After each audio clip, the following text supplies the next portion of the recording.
You didn't choose this sound. You didn't agree to it. And yet, every day it decides how your life begins. That beep. That buzz. That sudden shock through silence. It yanks you out of dreams and into the pressure of reality. Schedules, emails, obligations. The alarm clock isn't just a gadget. It's a gatekeeper. And most of us never stop to ask how it got that power. But long before smartphones screamed us awake, humans woke with the light. With birds. With seasons. Time was soft. Fluid. Measured in shadows, not seconds. So how did we get here? Let's go back, way back, to stone monasteries in medieval Europe. Monks lived by strict routines. Prayer wasn't optional. It was timed. To stay on track, they built mechanical clocks that rang bells at precise hours. These early alarms weren't personal. They were commands for the whole community. Centuries later, as the Industrial Revolution exploded, factories needed a new kind of obedience. Being late cost money, so the alarm clock migrated from church towers to bedroom tables. Some cities hired knocker-uppers, people who tapped on windows at dawn to wake up workers. Yes, that was a real job.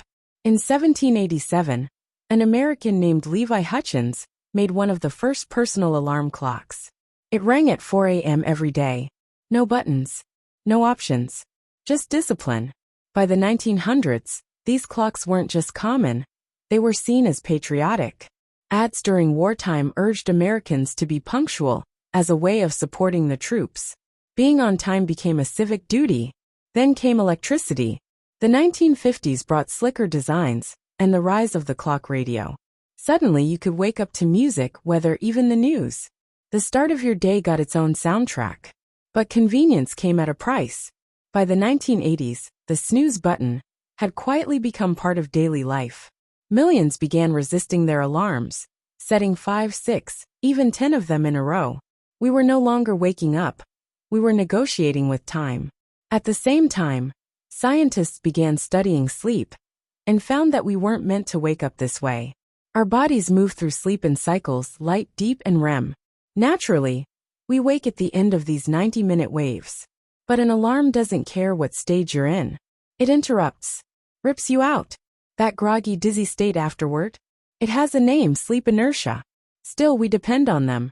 Not because we want to, but because modern life rarely allows for rest. By the early 2000s, most Americans relied on alarms. Some people set backups. Others clutched their phones as they slept. Waking up became something we braced for. And then came smartphones, alarms wrapped in distraction. You set one, then scroll TikTok. Check one last email.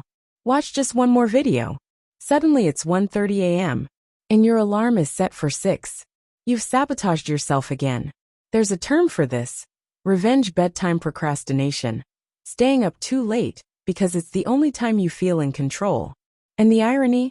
The alarm that's meant to help you wake up is part of what's keeping you exhausted. That's why tech companies started offering smart solutions. Alarms that track your movement and sound, waking you gently during light sleep. Some mimic the rising sun.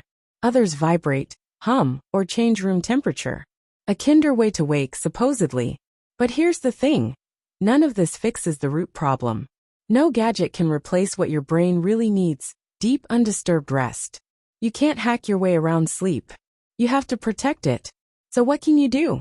First, unplug. Leave your phone outside the bedroom. Use a basic clock, no apps, no blue light. Let night be night again. Second, give your body enough time. 7 to 9 hours isn't a suggestion, it's survival. Sleep fuels memory, mood, healing. Skipping it is like running on a flat tire and pretending you're fine. Third, shift your view of the alarm itself. It's not just a buzzer. It's a mirror. It reflects everything that comes after. The stress, the rush, the obligations. If you hate waking up, maybe it's not the clock you resent, but the life it wakes you into.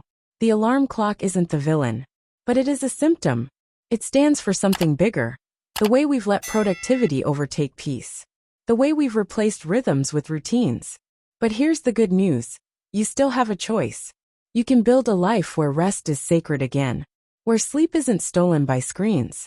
Where your body, not your device, decides when it's time to rise.